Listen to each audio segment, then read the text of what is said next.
Father God, I just ask that you make me small and make your word big so that the hearing of your word will produce fruit in each of us. Amen. Oh my gosh, oh my gosh! What is it? What is it? Tell me now, tell me now, tell me now. I have to know, I have to know. Tell me now. That's me as a kid. That's me as a kid, a very obnoxious kid, self-admittedly. And that was a few weeks before Christmas when Mom would put the presents under the tree. Oh, they were so shiny. They were so sparkly. They were just beckoning to me like, sparkly, open me. And so she'd put them under there. And of course, you know, we wanted to open them, but Mom said, no, no, you have to wait till Christmas. So we would shake them, we would rattle them, we would squeeze them, sniff them, pick them, hold them up to the light to x-ray them, whatever we could to find out what was inside. And every time we tried, we got our hand smacked. You know that mama hand smack. You see, we got older, we got sick. We would wake up in the middle of the night like a thief and slowly peel the tape off the box. Slowly, just to open one of the ends, just to peek in. But sometimes all you can see is that generic box. You're like, man, so you would have to commit. You'd have to really commit and open the whole darn thing, careful, not to tear the paper. But sometimes there was this collective, when you rip the paper, in which it was like, oh, hands on deck, we have emergency Christmas paper surgery stat. And we'd rush in with scissors and tape, and if it got really bad, we would have to kidnap the roll of wrapping paper from underneath Mom's bed and rewrap it as close as possible. It's a lot of work to ruin Christmas for ourselves. But eventually Mom caught on. She became the slick one. She would use so much dang tape that box is waterproof. It could float all the way back to the country it was made in and not get wet. One time there was one so taped up we thought, oh, look at all that tape. Ooh, it's like a little Fort Knox. You know what that means? It must be a good one. And so then, an hour into Christmas surgery, we realized she had wrapped just an empty box. What kind of debauchery is this? So then for the rest of the duration, Mom and I would just kind of smile like Cheshire Cats when she'd say, her trying to discern if we opened it, and us if she knew that we did. Oh, it's Christmas miracles. So what about this box here? This beautiful present. What's inside? What's inside? Imagine that this is a gift from God to me, to you, to us. Oh my God, what's in there? Now clearly, Jesus didn't wrap it. I did because it looked a little bit better. But this is a Christmas present for you. You see, this box is much like the Christmas season. The Advent season, the coming of something wondrous. A gift not just for the world, but for each and every one of us personally. Do you believe that there's something in this box? Do you believe it? Do you believe there is something in your Christmas box from God? Do you believe that God has something planned for you? And if I told you that He did, would you believe me? If God told you that He did, would you believe Him? For I know the plans I have for you, declares the Lord. Plans not to harm you, plans to prosper you, plans to give you hope, and plans to give you a future. Jeremiah 29. That's God telling you that there is something in your Christmas box, that He has something very special planned for you. You see, this idea is easy for many to take hold of, especially when life is good. But many times it can feel like it's more difficult to believe that God has anything else other than what is in your life now, for so many reasons. Sometimes it's just been so long since God surprised you. Maybe you've lost hope that something could occur. Maybe you're just going through the motions, doing what you should, maybe things even you shouldn't. And you feel like, you know what? My life ain't perfect. Why would there be a gift for me? Maybe you feel like your life is just a game of chance and you are bounced around by different emotions, with different situations, with no plan and no order. Maybe you're even afraid of what's in the box. Maybe you're terrified of what God will call you to do. So much so that you think, you know what, I'm not even going to open it. I don't even want to open it. So you just go through the motions with no expectation that God will show himself. So does God have plans for us? Does God have plans for you? Does it feel like he does? Do you pray that he does? And this Christmas, do you wonder, does he hear your prayers? Does he hear your prayers? Is there anything in your Christmas box? Today, we begin to move rapidly towards Christmas morning as we hear and feel the words from Luke chapter 1. Last week, Michaela, she told us about the exiled people of Israel who were given freedom and money to go back to their homeland, to go back and to rebuild the temple. And so the people of Judea, they went back. And after 20 years of construction, they finished the temple of the Lord. And what an amazing joy that must have been to finish that temple. So now 500 years later, we find ourselves at the beginning of our story in that temple and at God's plans for us. Today we meet a loving couple, Zechariah and Elizabeth, who both clearly love God and they serve him wholeheartedly. And one of the things I love about them is that even though their life wasn't perfect, they were older, they were unable to have children, but yet, even though it wasn't perfect, they still served God.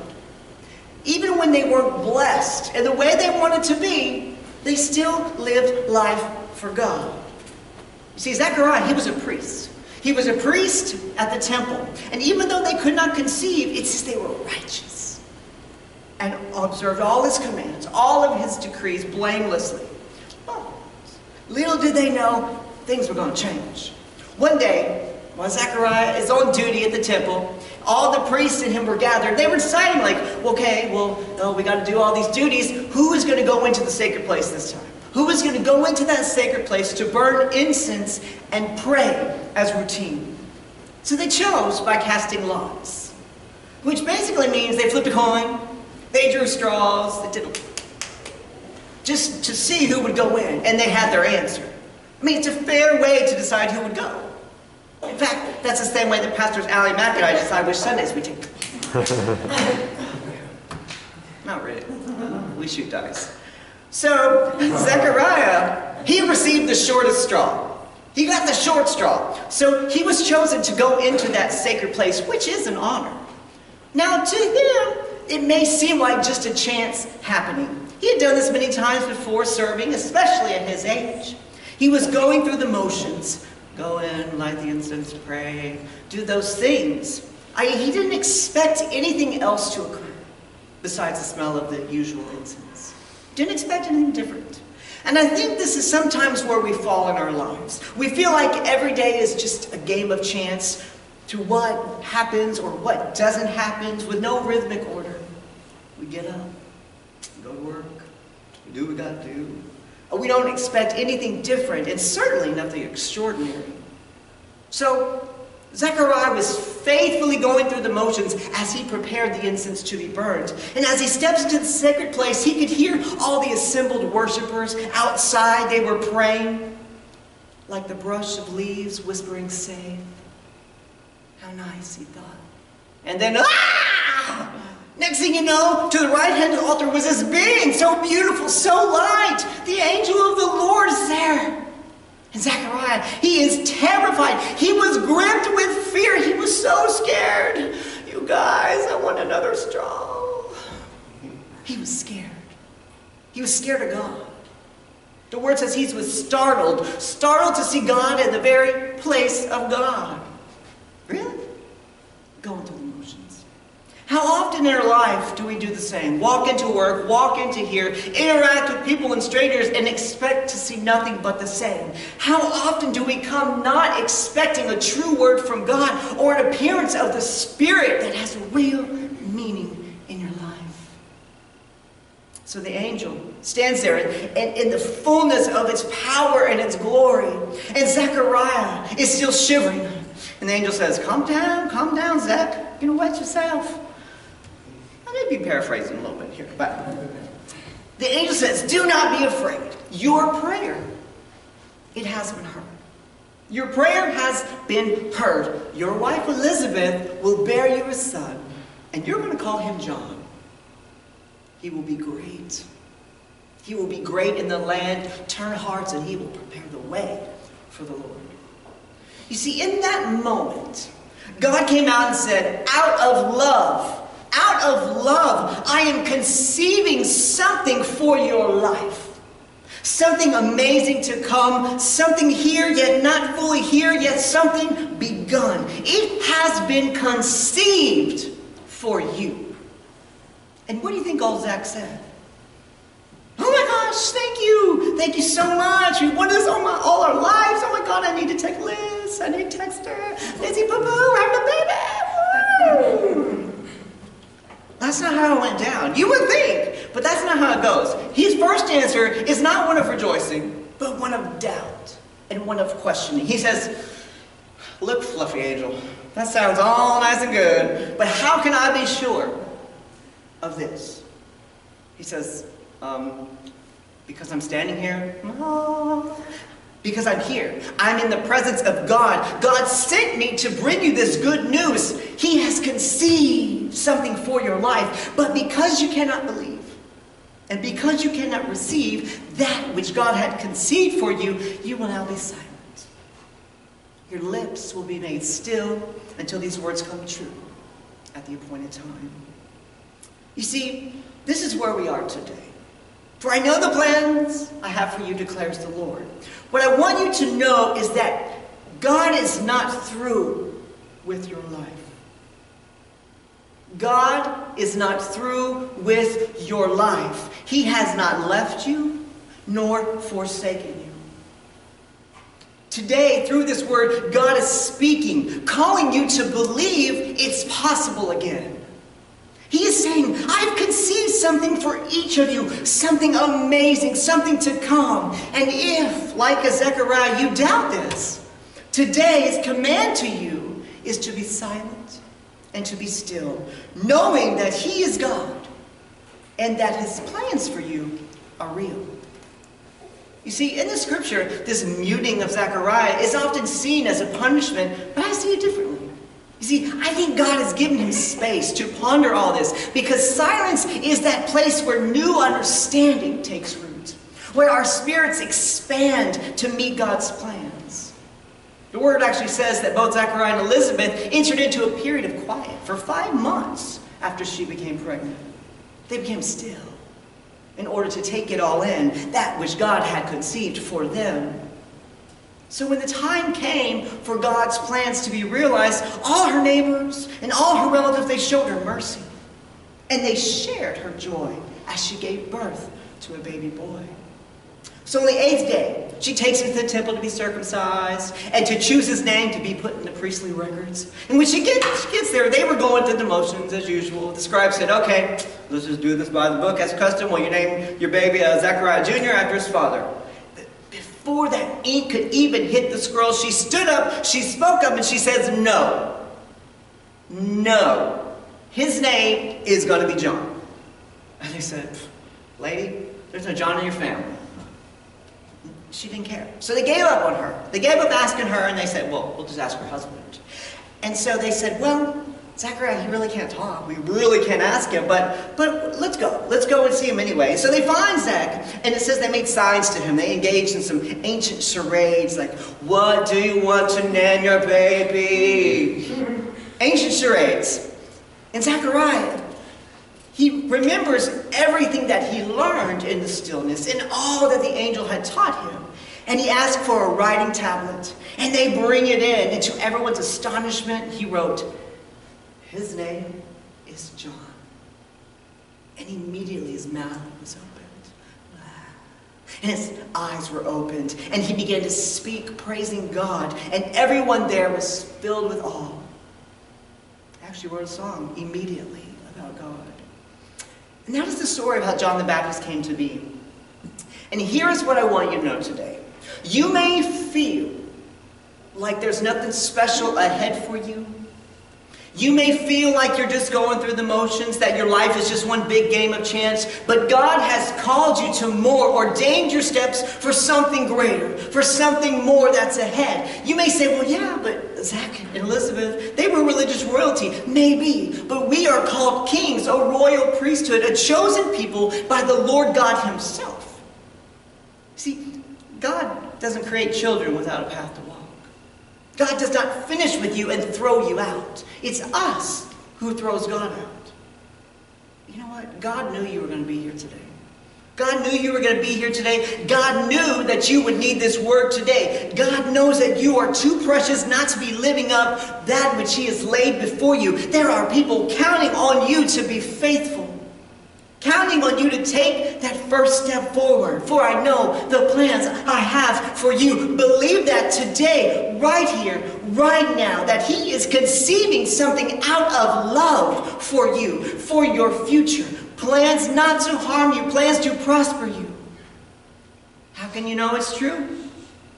Because we are standing in his presence, in the truth of his word. God is conceiving something in you right now.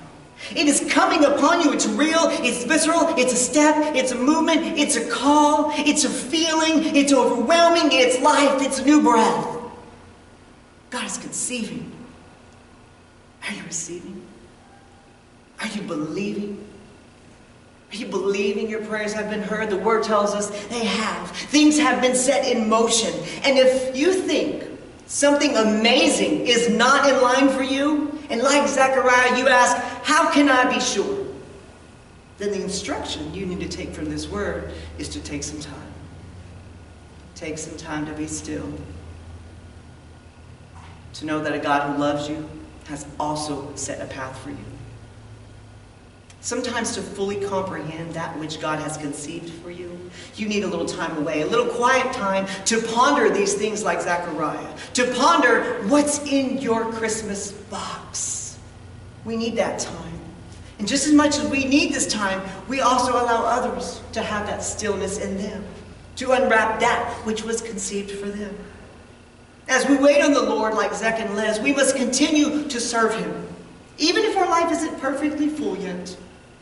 And the other thing that we can learn from the story is that whenever God conceives something for you, whenever God conceives something for you, you have the responsibility to protect it and to bring it to full term. That is what Elizabeth taught us. Your baby's going to be named this. Oh, no, it ain't. Oh, no, it ain't. God has conceived something for me, and I'm going to make sure that it's going to be what God says it's going to be. Because I trust that if he can conceive it, and if I can believe it, then we can achieve it. God will equip me. God's going to equip me with everything I need, and all things will be worked for good, according to his purpose. You see, when God puts something on your heart, and someone tries to steal that from you, you speak up. You speak up. You stand up and defend the hope that is within you. As soon as you begin to follow God's instructions, like Zechariah, you will be set free. Ooh, you get to write songs and say praise all day. Your mouth will be opened and you won't be able to shut up about his goodness. So today, know that God has plans for you. He has conceived something for you in your Christmas box. So what's in the box? What gift has God brought from us, for us? Let's find out.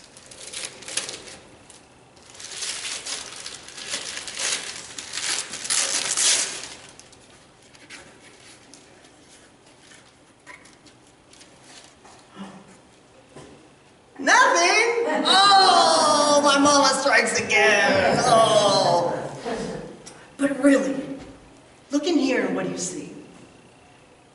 If we see nothing, then perhaps we've learned nothing from the story today. Because faith is confidence in what we hope for and assurance about what we do not see. You see, when God first came to Zechariah and laid out these plans, his Christmas box, it looked like that. The angel came and conceived something for him, and it still looked like this. And the next day, guess what? It still looked like this. And the next day, still like this. Even though he had been blessed, even though something had been conceived for him, it still looked empty at the moment. But it wasn't. It was not. It was conceived, meaning it has been set into motion and has to have time to grow to term. God has conceived something so amazing for you. And though it may look and feel empty right now, we have to believe and receive and trust that if God says that there's going to be a gift in your box, that there's going to be a gift in your box. Romans 8. We hope for what we do not see and we wait for it with patience. But patience means nothing if you don't believe anything's coming. You have to believe that it's coming. You see, this is the beginning of the story of John the Baptist, who would prepare the path for the Lord. So today, whatever God has conceived for you, it's my prayer that it will prepare the path of the Lord more in your life. If God can conceive it, gosh, and if we can believe it,